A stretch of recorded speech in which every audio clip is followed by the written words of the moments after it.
नमस्कार, स्वागत है आप सभी का आई क्वांटा में। मेरा नाम है सुविधि और आप देख रहे हैं आज की ताज़ा खबरें फ्रॉम द इंडियन एक्सप्रेस। तारीख है 25 अप्रैल और दिन है सोमवार का। ठीक है, चलिए आज के कोट की तरफ आते हैं। तो आज का कोट है, a temporary panacea for a mismanaged nation is currency inflation, it brings ruin. कहने का मतलब है कि अगर नेशन, कोई भी नेशन की अगर पॉलिसी सही नहीं है, लेकिन एक शॉर्ट स्पैन ऑफ टाइम के लिए वहां पर अगर कुछ अच्छा होता है, ठीक है, अगर जैसे कि फॉर एग्जांपल कोई भी ऐसा नेशन है जहां पर अच्छी पॉलिसी नहीं है लेकिन लोगों में बहुत पैसे बांटे जा रहे हैं, तो लोग तो कुछ समय के लिए खुश है, लेकिन it cause currency inflation at some point of time, just because लोगों के पास अब बहुत पैसे आ गए तो फिर इन्फ्लेशन ही होना है। तो ये एक एग्जाम्पल था। तो it brings the ruins, it never brings the happiness in the long run, written by Ernst Hemingway। Okay, चलो अब आज के पहले एडिटोरियल की तरफ आते हैं। Reskilling the society. इसके अंदर मतलब काफी सारे बुक्स के बारे में लिखा हुआ है, उसके एग्जाम्पल्स दिए गए हैं, लेकिन मैं जस्ट बता देती हूँ इस आर्टिकल का। इसके अंदर लिखा है कि किस प्रकार से जो इंडिया का सिस्टम है, जो स्किल बेस्ड सिस्टम है, उसको हम बेहतर कर सकते हैं। कहने का मतलब है किस प्रकार से हम लोगों को स्किल डेवलप करवा सकते हैं बाय दिस एपेरेंटाइज सिस्टम। कहने का मतलब है कि जिस प्रकार से जो देखो, अब क्या होता है, अगर कोई एम्प्लॉय है तो वो तो फुल वेजेस पर काम करेगा, लेकिन अगर हम लोगों को अगर जिनके पास डिग्रीज नहीं भी है, अगर हम उन्हें फॉर्मल शिक्षा देना चाहें, अगर उन्हें, कहने का मतलब है कोई कंपनी में लगाकर एट एन अप्रेंटाइज वाला रेट, अगर उन्हें 2 साल के लिए लगाया जाए, अप्रेंटाइज मतलब जो कम वेजेस पर काम करे, ऐसा व्यक्ति 2 साल के लिए लगाया जाए और उनको सब कुछ सिखाया जाए वहीं पर, तो काफ़ी ज़्यादा स्किल्ड हो जाएंगे फॉर द फ्यूचर। इसके बारे में काफ़ी ज़्यादा उन्होंने एग्जाम्पल्स दिए कि कहाँ कहाँ पर ये अभी भी यूजफुल है। पर मुझे पर्सनली इसके अंदर काफ़ी ज़्यादा चीज़ें पसंद नहीं आई, तो I won't go into the detailing, और वैसे भी काफ़ी काम का है नहीं। Next, coming to the capital outreach. In his first JNK visit since August 2019, Prime Minister frames an economic push. His message of hope needs a political one as well. कहने का मतलब है जब से जम्मू एंड कश्मीर जो स्टेट हुआ करता था वो JNK यूनियन टेरिटरी के अंदर कन्वर्ट हो गया, एक तो जम्मू एंड कश्मीर और एक लद्दाख। जम्मू एंड कश्मीर तो स्टेट है और लद्दाख यूनियन टेरिटरी के अंदर कन्वर्ट हो गया। तब से क्या हुआ है कि पहली बार जो प्राइम मिनिस्टर हैं, जो 2019 अगस्त में ये हुआ था जब आर्टिकल 370 एब्रोगेट हुआ था, उसके बाद से प्रधानमंत्री मोदी जी पहली बार जम्मू एंड कश्मीर के विजिट पर गए हैं।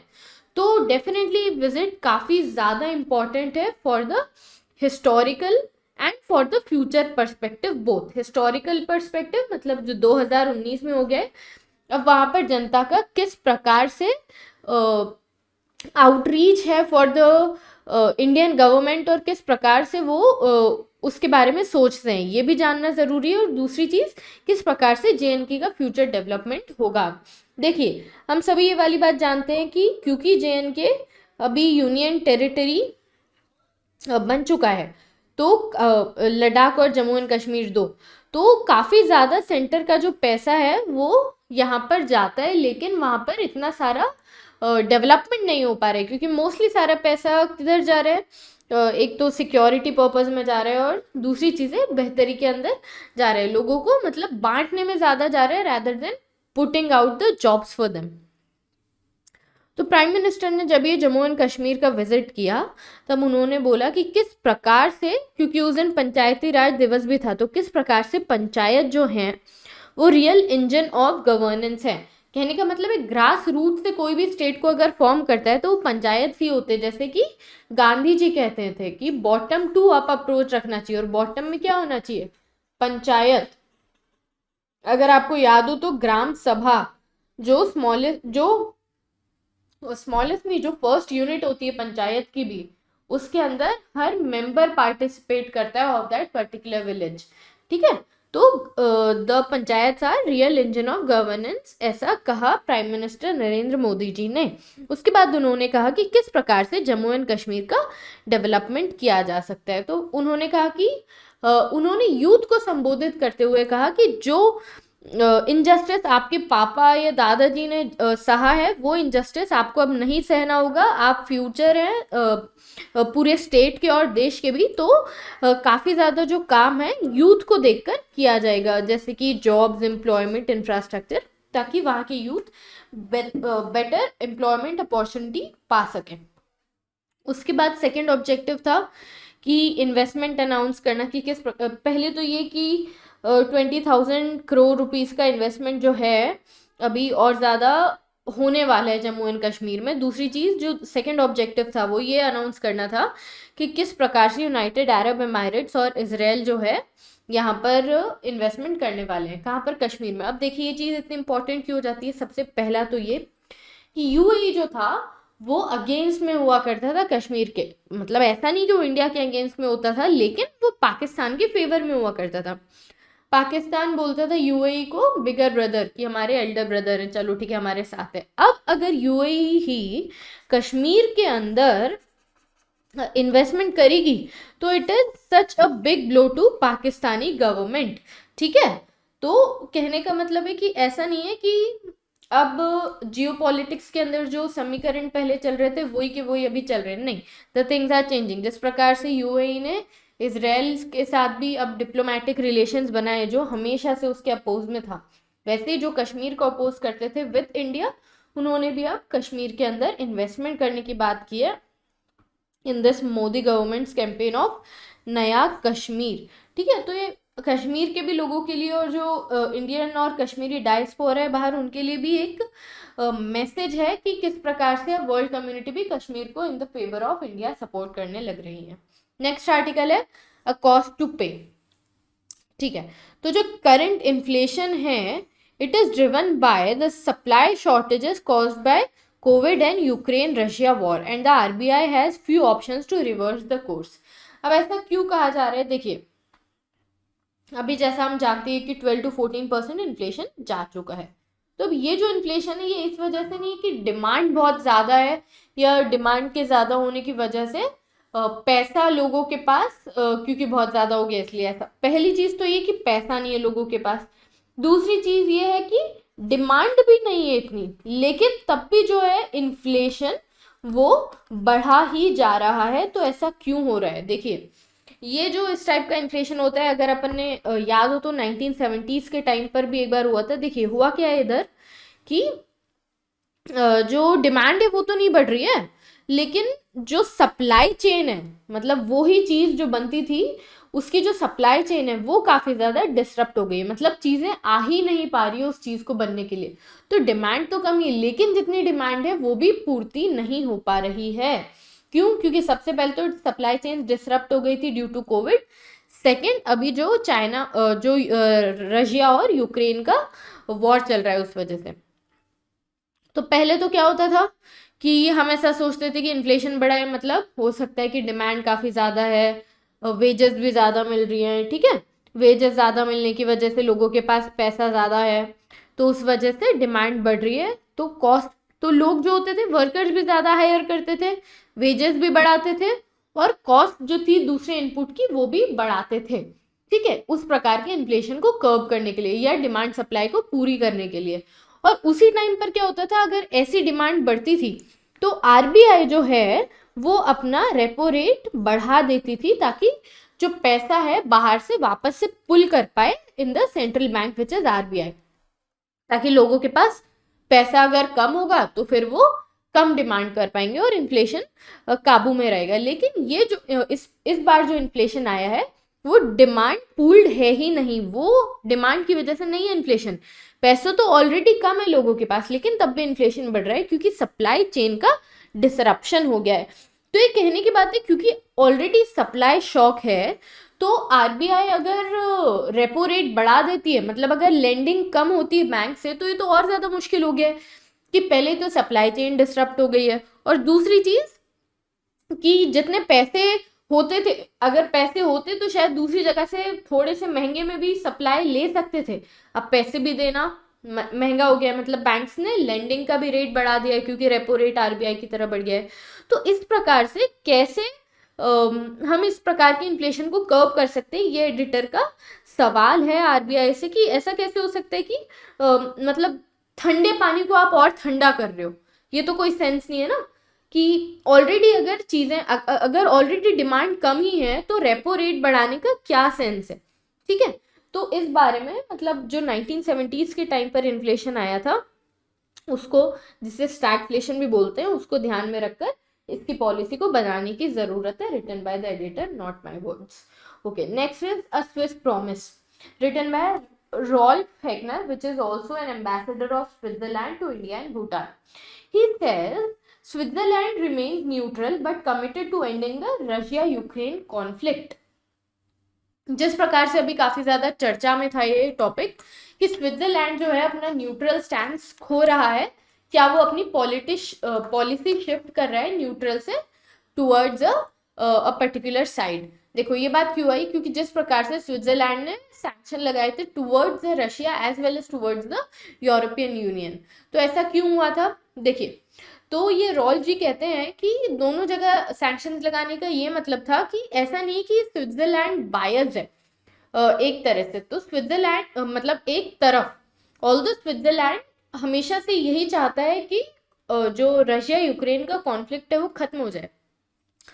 Switzerland is always against the war, it is based और एंड द न्यूट्रलिटी वाला जो कॉन्सेप्ट है स्विट्जरलैंड का, उसका मतलब ही यही है कि peace, security and the rule of law.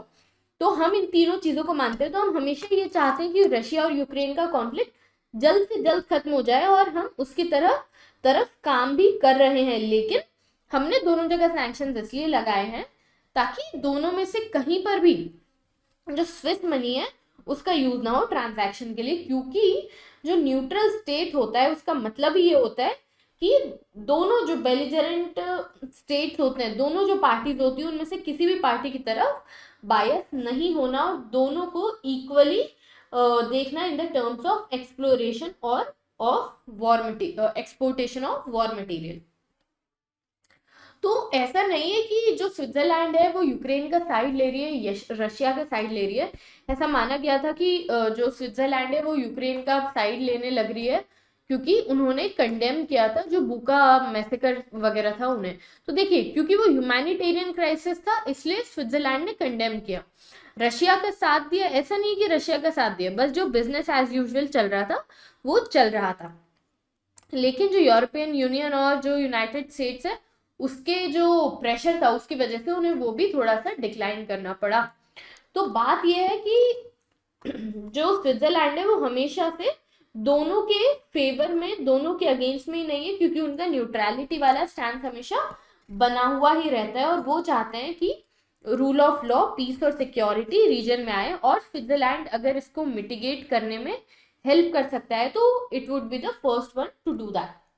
फिर उन्होंने एग्जाम्पल दिया है कि किस प्रकार से उन्होंने 2015 में भी organisation for security and cooperation in Europe के अंदर हेल्प किया था और वहीं के जो प्रेसिडेंट थे स्विस कॉन्फेडरेशन के, उन्होंने इसे लीड किया था, ये जो मीडिएशन एफर्ट्स थे उन्हें, ठीक है। और फिर उन्होंने बताया कि किस प्रकार से जब भी चेस्लोवाकिया के अंदर 1968 में रेफ्यूजीज आए थे, हंगरी के रेफ्यूजीज जो 1956 में हंगेरियन क्राइसिस के आए थे, उन्होंने किस प्रकार से बोथ आर्म्स ओपन करके स्विट्जरलैंड ने इन लोगों को एक्सेप्ट किया था। इस बार भी यूक्रेन क्राइसिस में, यूक्रेन रशिया क्राइसिस में स्विट्जरलैंड जो रेफ्यूजीज है उन्हें एक्सेप्ट कर रहा है। तो ऐसा है कि जो ये स्विट्जरलैंड के एम्बेसडर है वो कहते हैं कि हमारी कंट्री जो है अभी यूनाइटेड नेशन सिक्योरिटी काउंसिल की सीट जो 2023-24 की है उसके लिए कैंडिडेट की तरह रन कर रही है और वो चाहती है कि स्विट्जरलैंड भी इंडिया की तरह हमेशा साइड ऑफ पीस और इंटरनेशनल सिक्योरिटी और रूल ऑफ लॉ को ही मानता है। और वो चाहते हैं कि इंडिया और स्विट्जरलैंड दोनों इसी प्रकार से साथ मिलकर काम करते रहे for the same purpose. Next is poverty and politics of freebies, written by Ashok Gulati and Ritika Juneja. इसमें जो एडिटर है वो कहते हैं कि किस प्रकार से अभी 2019 और 2020 और 2021, इनफैक्ट 2022 भी, ये जो 4 साल है जो कोविड ईयर्स भी थे, किस प्रकार से जो फ्रीबीज हैं काफी ज्यादा और बढ़ गई हैं अभी सिस्टम के अंदर। मतलब जो free distribution of food and everything है वो और ज्यादा बढ़ गया है अगर पहले से कंपेयर किया जाए। और किस प्रकार से अब, क्योंकि जो फूड का जो मतलब जो पूरा एक जमा रहता था जो डिस्ट्रीब्यूशन सिस्टम में, जो फूड कॉरपोरेशन ऑफ इंडिया में इतना सारा सरप्लस फूड रहता था, वो भी अब कम हो गया है। तो किस प्रकार से मैनेज किया जाएगा इस कंपैरेटिवली कम फूड को in this public distribution system, and way forward क्या हो सकता है कि ऐसा तो नहीं कि हमेशा खाना बांटते रहें और फ्री में, लेकिन कभी भी लोगों को, अपने लोगों को खाना कैसे अर्न करना है, वेजेस कैसे अर्न करना है वो ना सिखाएं। ऐसा नहीं होना चाहिए। तो उन्होंने बताया कि किस प्रकार जो वाजपेयी गवर्नमेंट थे उनसे काफी अच्छा इसके लिए सीख ली जा सकती है। तो राइटर कहते हैं कि किस प्रकार से अभी 2 पेपर रिलीज हुए हैं, एक तो आईएमएफ और एक वर्ल्ड बैंक का, और वो दोनों अलग अलग अपने फिगर्स रखते हैं कि इंडिया में कितनी पॉवर्टी थी और कितनी पॉवर्टी है। जो वर्ल्ड बैंक है, वर्ल्ड बैंक बताते हैं कि जो एक्सट्रीम पॉवर्टी थी इंडिया में, जिसको $1.90 पर कैपिटा पर डे की परचेसिंग पावर पैरिटी पर रखा था, वो काफ़ी ज़्यादा सब्सटैंशियली डिक्लाइन हो चुकी है और ऑलमोस्ट 10.2% पर आ चुकी है एक्सट्रीम पॉवर्टी लेवल इन 2019। जबकि जो आईएमएफ का पेपर है वो कहता है कि ये जो इतनी सारी स्कीम चली, national food security act, prime minister गरीब कल्याण अन्न योजना, इसकी वजह से जो एक्सट्रीम पॉवर्टी है वो ऑलमोस्ट वैनिश हो गई है। जो 0.77% 2019 में थी और 0.86% ही बची है अब 2020 में। और एक तीसरा आंकड़ा अगर हम नीति आयोग का देखें, जो था multi dimensional poverty index MPI, उन्होंने पॉवर्टी को 25% रखा था 2015 में, based on national family health survey data. और ये जो है अब जो मल्टी डिमेंशनल पॉवर्टी इंडेक्स होता है काफ़ी ज़्यादा रिलायबल होता है, क्योंकि 12 की कंपोनेंट से बना हुआ होता है ये। मतलब ऐसा नहीं है कि सिर्फ देखा कि पैसे कितने हैं, बल्कि health, education, nutrition, standard of living, ये सारी चीज़ें इसके अंदर कैलकुलेट की जाती है। और ऐसा कहा गया कि जिस प्रकार से भी स्कीम्स और न्यूट्रिशन सब पर इतनी बड़ी बड़ी कैंपेनिंग चल रही है आफ्टर 2015, तो सब्सटैंशियली जो एक्सट्रीम पॉवर्टी है वो रिड्यूस हुई है। ठीक है, अब इस बात पर डिबेट की जा सकती है कि पॉवर्टी लाइन जो है वो 1.9 डॉलर पर परचेसिंग पावर पैरिटी रखी जाए या $3.2 परचेसिंग पावर पैरिटी रखी जाए। अगर 3.2 पर रखते हैं और इस पे फूड ट्रांसफर वगैरह को भी इंक्लूड करते हैं, तो जो पॉवर्टी, बिलो पॉवर्टी हो जाएगा वो 14.8% ऑफ पॉपुलेशन हो जाएगा इन 2019, और वर्ल्ड बैंक के एस्टिमेट के हिसाब से 44.9% हो जाएगा एज पर 2019, अगर इसे $3.2 पर पर्सन पर डे रखा जाए for calculating the extreme poverty. तो एक काफ़ी ज़्यादा 44.9 हो सकता है। अभी भी हम जो है $1.9 को ही रखते हैं एक्सट्रीम पॉवर्टी का इंडेक्स इसलिए। ठीक है, फिर उसके बाद जो इतनी सारी, अब ये थोड़ा नंबर्स देते हैं कि किस प्रकार से जो ग्रेन्स है नेशनल फूड सिक्योरिटी एक्ट के अंतर्गत 56.1 मिलियन मेट्रिक टन ग्रेन्स जो है इस बार प्रोक्योर की गई थी। फिर प्रधानमंत्री गरीब कल्याण अन्न योजना के अंतर्गत भी काफ़ी सारी ग्रेन्स प्रोक्योर की गई थी, क्योंकि इसके अंदर कहा गया था कि 25 किलोग्राम ग्रेन पर फैमिली पर मंथ दिया जाएगा। ये स्कीम मोस्टली माइग्रेंट वर्कर्स और कोविड रिलीफ को देखकर ध्यान में रखकर बनाई गई थी। अब ये चीज़ें जो हैं ये हमेशा से चलती ही आ रही हैं। अब और ये वाली जो प्रधानमंत्री गरीब कल्याण अन्न योजना हो गई है, तो आप अगर फ्री फूड, फ्री सब्सिडीज बांटते ही रहोगे तो कभी बेहतरी हो ही नहीं पाएगी। और ऑलरेडी इसके अंदर भी एक बहुत बड़ा फ्लॉ है, वो है लीकेजेस।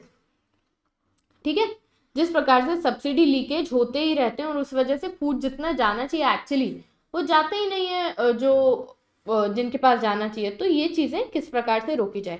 तो फिर जो राइटर है, जो एडिटर है, वो एग्जाम्पल देते हैं जो वाजपेयी गवर्नमेंट थी उस टाइप की, जो उस टाइम की जो एक स्कीम थी अंत्योदय अन्न योजना। अंत्योदय मतलब क्या होता है? Extreme poor. 10th की इकोनॉमिक्स की बुक के अंदर भी मिल जाएगा ये वाला टर्म। तो अंत्योदय मतलब एक्सट्रीम पुअर, उसके अंदर काफी ज्यादा अच्छे से डिटेल में एक्सप्लेन किया गया है इसे।